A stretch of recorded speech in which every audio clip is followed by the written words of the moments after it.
A tough day. This evening in Kabul, as you all know, terrorists attacked that we've been talking about and worried about, that the intelligence community has assessed, has undertaken an attack by a group known as ISIS-K.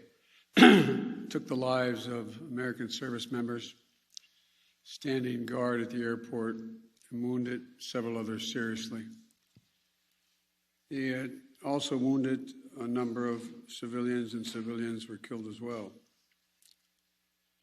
I've been engaged all day in constant contact with the military commanders here in Washington and the Pentagon, as well as in Afghanistan and Doha. And my commanders here in Washington in the field have been on this with great detail, and you've had a chance to speak to some so far. The situation on the ground is still evolving, and I'm constantly being updated. These American service members who gave their lives, it's an overused word, but it's totally appropriate here, were heroes.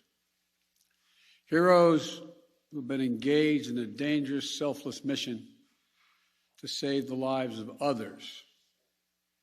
They're a part of an airlift, an evacuation effort unlike any seen in history, with more than 100,000 American citizens, American partners, Afghans who helped us, and others taken to safety in the last 11 days. Just in the last 12 hours or so, another 7,000 have gotten out. They were part of the bravest, most capable, the most selfless military on the face of the earth. And they're part of simply what I call the backbone of America. They're the spine of America, the best the country has to offer.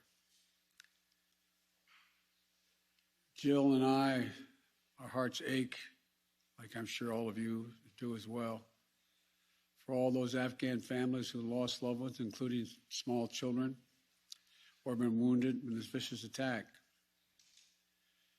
And we're outraged as well as heartbroken. Being the father of an Army major who served for a year in Iraq, and before that was in Kosovo as a U.S. attorney for the better part of 6 months in the middle of a war. When he came home after a year in Iraq, was diagnosed, like many, many coming home, with an aggressive and lethal cancer of the brain. We lost. We have some sense, like many of you do, what the families of these brave heroes are feeling today. You get this feeling like you're being sucked into a black hole in the middle of your chest. There's no way out.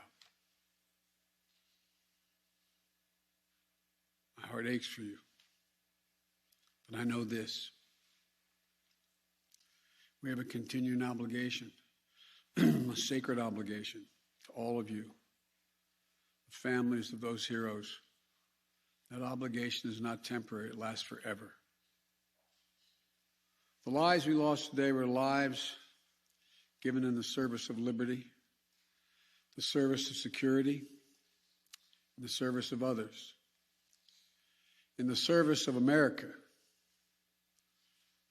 Like their fellow brothers and sisters in arms who died defending our vision and our values in the struggle against terrorism, of the fallen this day, they're part of a great and noble company of American heroes.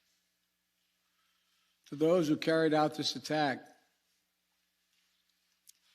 as well as anyone who wishes America harm, know this: we will not forgive. We will not forget. We will hunt you down and make you pay. I will defend our interests and our people with every measure at my command. Over the past few weeks, I know many of you are probably tired of hearing me say it. We've been made aware by our intelligence community that the ISIS-K, an arch enemy of the Taliban, people who were freed when both those prisons were opened, has been planning a complex set of attacks on the United States personnel and others. This is why, from the outset, I've repeatedly said this mission was extraordinarily dangerous, and on why I've been so determined to limit the duration of this mission. As General McKenzie said, this is why our mission was designed, this is the way it was designed to operate. Operating under severe stress and attack. We've known that from the beginning. And as I've been in constant contact with our senior military leaders, and I mean constant, round the clock, and our commanders on the ground and throughout the day, they made it clear that we can and we must complete this mission, and we will. And that's what I've ordered them to do.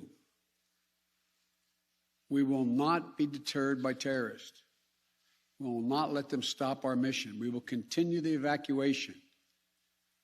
I've also ordered my commanders to develop operational plans to strike ISIS-K assets, leadership, and facilities. We will respond with force and precision at our time, at the place we choose, in the moment of our choosing. Here's what you need to know. These ISIS terrorists will not win. We will rescue the Americans who are there. We will get our Afghan allies out, and our mission will go on. America will not be intimidated, and I have the utmost confidence in our brave service members who continue to execute this mission with courage and honor to save lives and get Americans, our partners, our Afghan allies out of Afghanistan. Every day when I talk to our commanders, I ask them what they need. What more do they need, if anything, to get the job done? As they will tell you, I granted every request. I reiterated to them today on 3 occasions that they should take the maximum steps necessary to protect our forces on the ground in Kabul. And I also want to thank the Secretary of Defense and the military leadership of the Pentagon and all the commanders in the field. There has been complete unanimity from every commander on the objectives of this mission and the best way to achieve those objectives. Those who have served through the ages have drawn inspiration from the book of Isaiah, when the Lord says, "Whom shall I send? Who shall go for us?" The American military has been answering for a long time. "Here I am, Lord, send me. Here I am, send me." Each one of these women and men of our armed forces are the heirs of that tradition of sacrifice, of volunteering to go in harm's way, to risk everything, not for glory, not for profit, but to defend what we love and the people we love.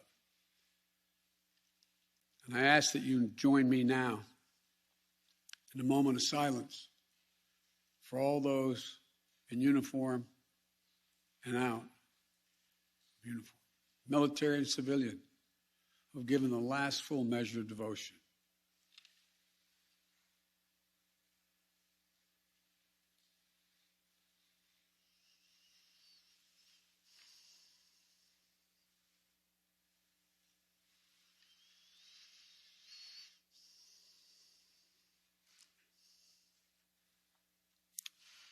Thank you.